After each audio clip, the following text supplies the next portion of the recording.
Before exploring how we can find out if someone was in a covert space program, what is the secret in secret space program? Mostly has to do with the level of compartmentalization and secrecy about how the personnel are acquired, trained, and deployed, which is so covert that most individuals return from a tour of service without even remembering full recollection of what they experienced.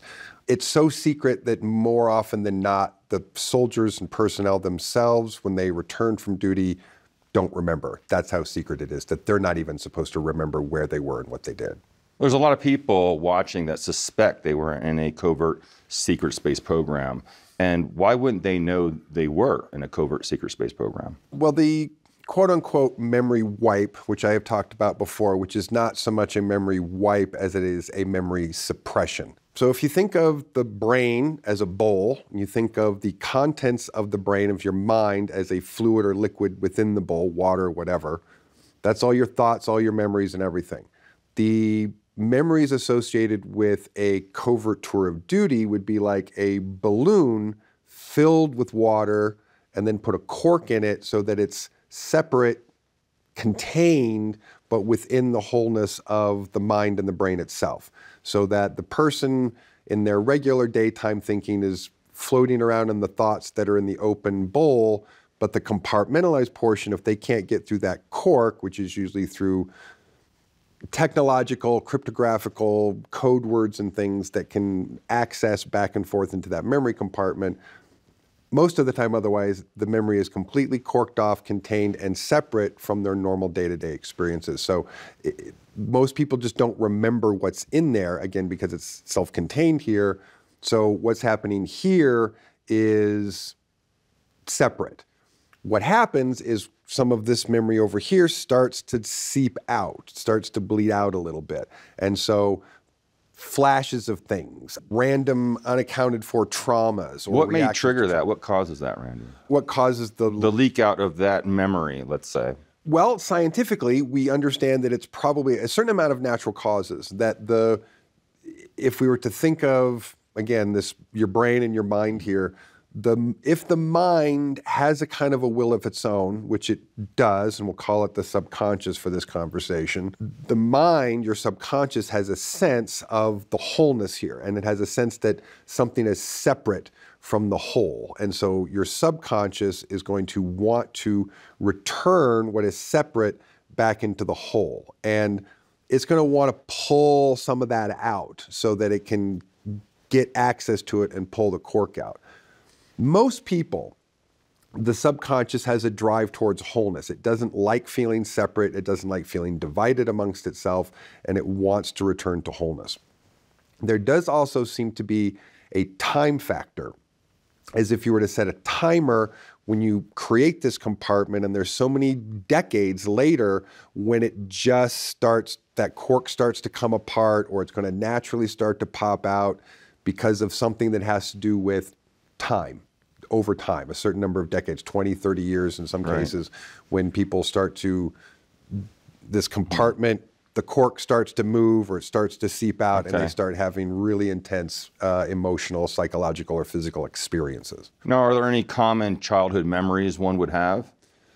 I'll say that there's sort of a Venn diagram of some different experiences that not every person will have, but that if a person has one or more of those experiences, it starts to check boxes on that, you're pointing in a direction that they may have been in a program. So most common things are dreams, recollections, or memories, any type of experience that doesn't seem linear, meaning you can't just place it back. Oh, this happened exactly when I was this years old, and it happened this linear way. They kind of just pop in.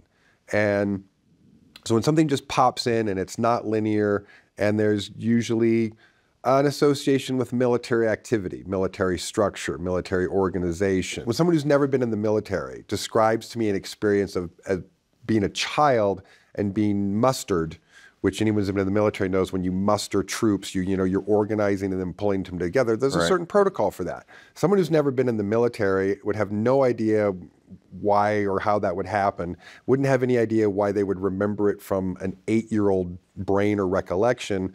And more often than not, when people come to me, that's a very common thing to say. Well, I remember something weird when I was a kid. It seemed like they were organizing us together and putting us in a line and walking us from one place to another. I'm like, oh, okay, you got mustered and walked from point A to point B.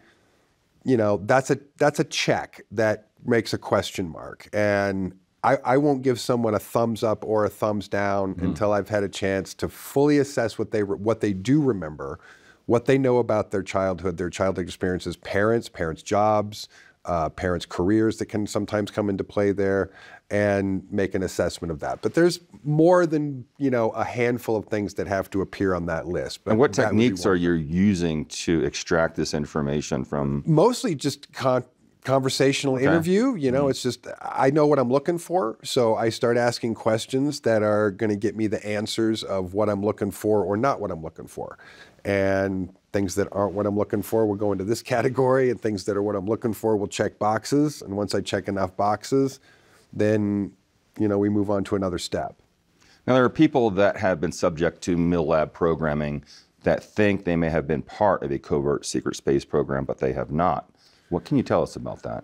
Unfortunately, there is a real messy area here that, again, another Venn diagram of things crossing over with one another, where you have legitimate experience, you have brain injury or psychological trauma, and you have mental health conditions.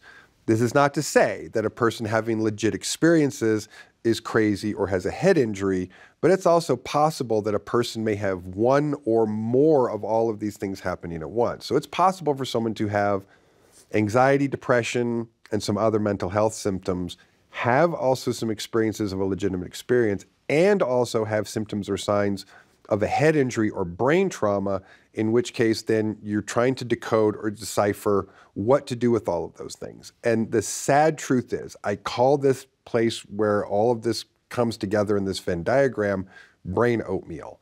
And unfortunately, there are a lot of people who the process is really hard on the psyche, on the emotional body, and on the physical body, on the neurons. There's a number of people that come out of these experiences with what a doctor might call a minor traumatic brain injury, but if you were probably to do a SPECT scan, you'd probably find lumps and holes and things, that are physical brain damage. Yeah, indicative of some real physical brain damage. I know several people, including myself, that have had to actually heal that brain damage and recover neurological brain activity because of that. And so we know how to walk people through the process. We know how to go through steps. It's never a guarantee because the person has to be really fully engaged in the process. And unfortunately, that brain oatmeal part means that some people we can work with, and some people we can really help. And some people, it's not a matter of, again, trying to say, I'm sorry, I don't think you had a legitimate experience. It's like, well, you may have. You check a certain number of boxes over here on legitimate experience,